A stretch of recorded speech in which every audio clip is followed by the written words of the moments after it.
Oh, we've heard the Samba de Janeiro 10 times this week at Carrow Road. The music man must be getting fed up of playing it. Welcome back to Where Canaries Walk. This week, we're talking about Sernac again, but is he now finally cooking? The return of Nunes.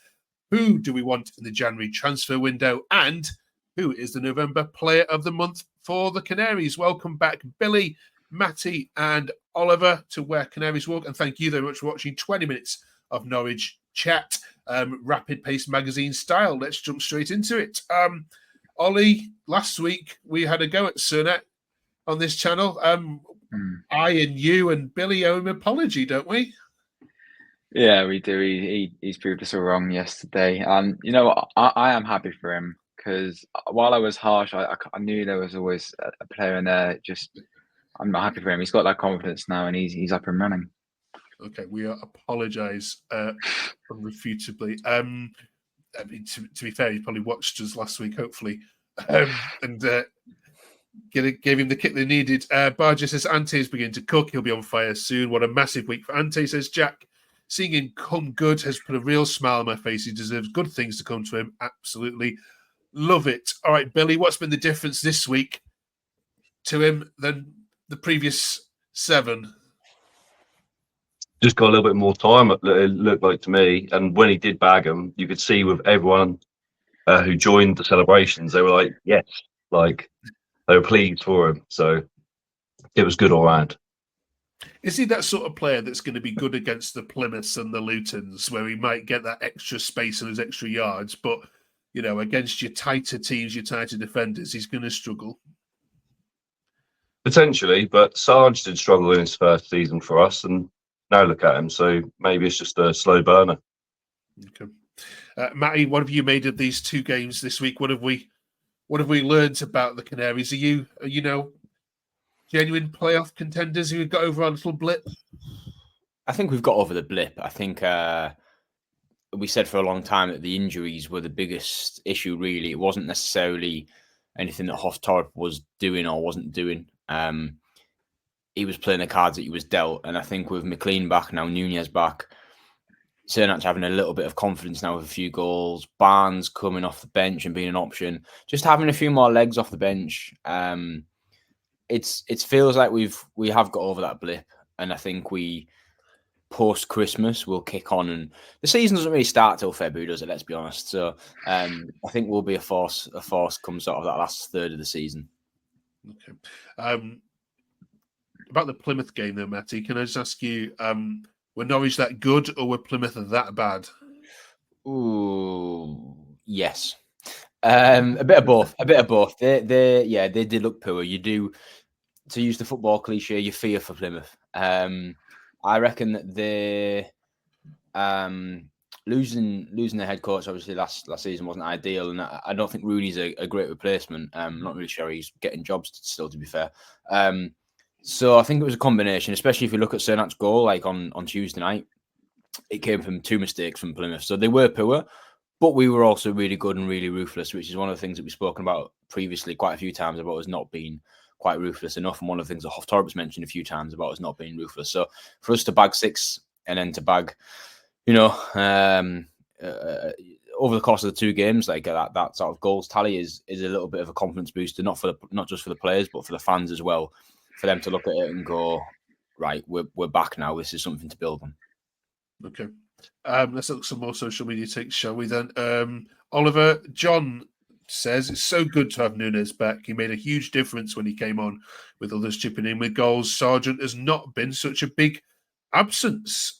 First of all, on that Nunes take, we've talked about him on here before. Such a quality footballer, but what does he give you that others don't? He's very football intelligent, if you know what I mean. He always seems to pick out the right pass. He does everything nice and simple, never really overcomplicates anything. And he just sort of add that little bit of quality that many championship teams miss. And that's why our players like Borges Signs and Sargent, as he mentioned there, they really thrive off that sort of quality that he delivers, I think. Billy, is he the sort of player that gets you out of your seat? Oh, yeah, he's so calm. Like, you think, oh, he's going to panic, but he just drops his shoulder and he's past the player and he opens the play up. It's just class. And on that Josh Sargent comment, Matty, is he right? I mean, I know there's some games you might wish to have had Sargent, but you've barely missed him.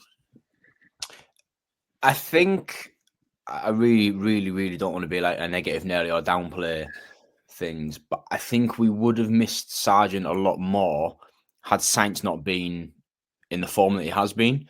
What's he got now? 15 goals or 16? It's something stupid.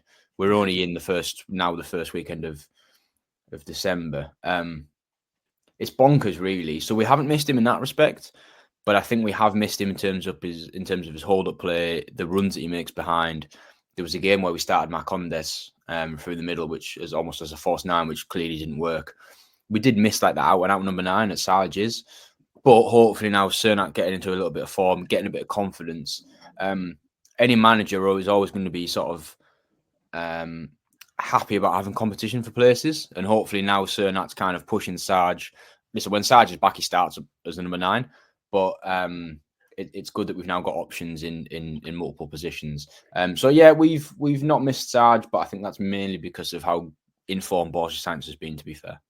Okay. If you've come across the channel just now, where have you been? But we'll excuse that. Drop us a subscribe if you haven't yet done so. I say it's 20 minutes of Norwich chat every single week, and we've been doing this for nearly 2 years now. Okay, Ollie, let's switch gears a little bit then, shall we? Let's talk about the game coming up this weekend. QPR. I dare to say you might be playing at just about the wrong time, because they've started to get their act together a little bit, and it's been a bit of a funny ground, Loftus Road, for Canaries in recent years. You used to have a good record there, but haven't won since 2018. How do you see this one going? I think it's all about how we start games, because in fairness, our defence still is a little bit shaky. So I think if we concede first, it could be one of those long nights. But if our attack's on form, if our midfield is like nice and compact and solid, I think we could be quite free scoring against them, actually. So I expect goals from both teams, but like a 2-2 draw wouldn't surprise me. Results all like that, yeah. Billy, back in the day, Norwich used to be the side when the team hadn't won for a significant period of time, and Norwich would come along and duly help them out. QPR haven't won at home all season. Is this Norwich side? Yeah. This Norwich side is not the same Norwich side that used to give presents away, though, is it? You wouldn't think so, but we are very leaky, like Oliver said. So, I think it'll be very much like the Luton game, if I'm brutally honest, because that could have gone either way when it got to 2-2. But we show a bit more quality and we clear, but that could have gone either way. Okay. All right then. Just before we finish on this, Matty, there's been talk about Leicester City at the moment not going for English coaches, and what have English coaches got to do to get the top jobs in the Premier League? From a club that hasn't particularly gone English for the last couple of managers, what's your take on this? The top 2 at the moment are both English managers. Most of the top 6 are English. Should we be doing more to promote English clubs? And for example, should clubs like yourselves do more to promote English coaches? It's difficult, isn't it? Because I've heard English coaches speak in recent years about not being given the opportunities, not being maybe as an attractive proposition, had their name had a Spanish ring to it, or a non-British naming convention. I don't know. You know, that whole thing of footballers. You know, if they're good enough, they're old enough, or whatever it is, old enough, they're good enough. I can't remember which way it goes, but I kind of feel the same way with a coach. I don't really care where they're from. If they're good enough, if they've done well in the last 1 to 2 jobs, we should kind of. I really don't think there should be an over-reliance or a favouritism of an English head coach if he's English. Because it's happened with football and transfers, where players are concerned, there's now a tax on English players. All of a sudden, if he's English, you're going to pay an extra 5, 10, 20% on top of that transfer fee, which I don't agree with. I understand why it happens, but I think it's a load of rubbish. So I'd hate to see that happen with coaches. And I think, don't get me wrong, the likes of Eddie Howe have done well, and I like to see English coaches do well, but I don't think there should be a bias one way or the other. And we've seen the benefits of that with Daniel Farke, who was our first non-British coach appointment. So I haven't got a massive horse in that race, to be honest. But I just think if their track record is good enough, then give them a go. It doesn't matter where they're from. There shouldn't be any discrimination, positive or negative, in my opinion. Okay. All right, we're going to talk January transfer window now. Before we do so, we want you to put in your comments below. What's the number one priority on Norwich City's wish list?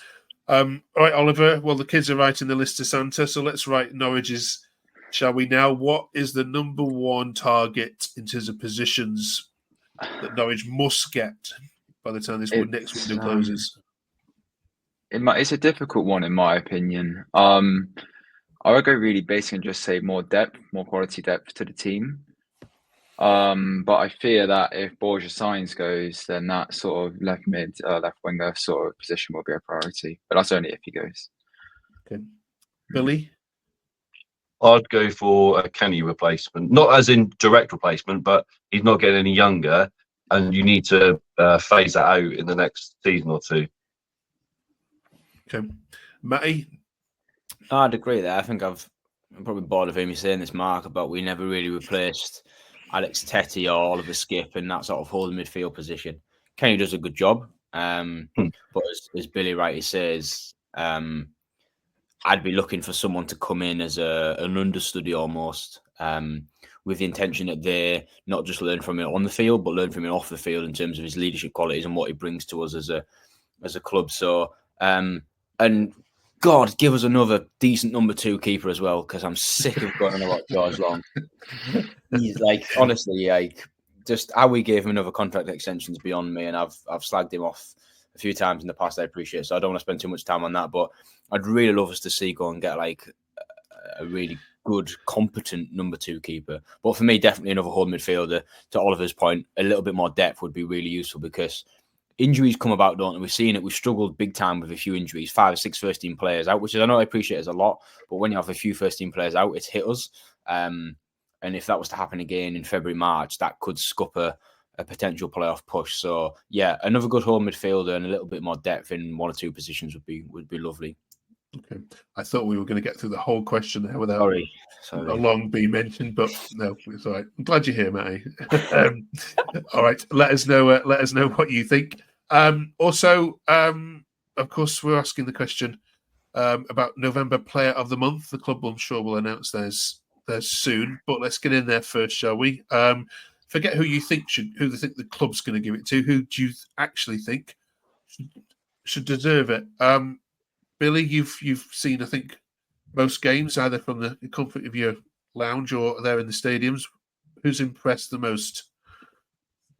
Obviously, Borja is the obvious one, but Emi Marquinhos would be up there for me. Yeah, it's a good shout. Ollie? I would go Sainz, but I think I'll shout out to Jack Stacey, because he's come in and got a few assists in the last couple of games. I thought I might prefer Fisher over him, but I think he's actually proved me wrong there. He's come in and been really strong. Yeah, we can't give it to Sainz for the 4th month running, can we? Matty? It's going to be Sainz. It is going to be Borja Sainz. I'm gonna throw a little bit of a left field one in there. He has given the ball away a couple of times in the last 2 games, got a bit complacent. But Shane Duffy has been not a new player. I don't want to go that dramatic or that extreme, but as someone who kind of almost written him off when we brought in Doyle and Cordoba. I was ready to put Duffy in the Hanley bin, to be honest. And we are. I think he's key to us being. We're not stable. Don't get me wrong, but to us being kind of solid and physical. And there's a passage of play leading up to one of the goals against Luton, where he steps into the midfield and he plays a lovely ball into Sernac, which we then go and score from. It's like he's a new player. I'm watching it thinking, who is this guy? Like this 6'4" Irish fella who was just heading and kicking everything, and all of a sudden he's become like this ball playing defender. So I think he's a bit of an outside candidate for me. We've looked a good side when he's played. So yeah, it's going to be Borja, but I think he deserves a mention for sure. Okay, 3 great shouts there. Thank you very much, gentlemen. Who's got their QPR ticket then? Or are you all sitting this one out? Yep, going to London. Yeah, I'm going to a lot. Yeah, it's a tight old concourse. That it's a proper football ground, isn't it? So I'm looking forward to it. And then Portsmouth the Tuesday after, proper footballing grounds. So yeah, it'll be good. Fantastic. Okay, final question then. Have any of you seen? Do you think the winners of the championship yet? And if so, who are they? Leeds. Yeah, potentially the best side you played. I don't know about that. I just think you can't say Borough, can you? You can't bring yourself to say Borough. No, I can't say that. No, I'm not saying that. I don't care if they're 10, 20 points clear. I would never be saying that. No, I think Leeds have got that quality. Burnley should be up there, shouldn't they? I think Sunderland are just starting to drop off a little bit. I didn't think they'd stick up there. It's probably going to be between Leeds. For me, between Leeds and Sheffield United, I reckon. Yeah. But yeah, be nice to see Farco do well again. Yeah, all happy for that. Okay. Leeds fans want to get rid of him, by the way, after the result at the weekend. Well, say a small proportion of them. Small proportion of them do that says Farker will get you playoffs, but he won't get you top 2. So talk to our Norwich fans about that. Right. Thank you very much, of course, for watching. We'll see you in 7 days' time. Every Monday at 6 o'clock, new content. So drop us a like, subscribe, turn that notification bell on, and we'll look forward to seeing you with our journey this year across the remaining championship games for Norwich. Let's see where it ends up. Thank you, Billy. Thank you, Oliver. Thank you, Matty. Follow all of these 3, of course, on social media, on Twitter in particular. We'll see you next week.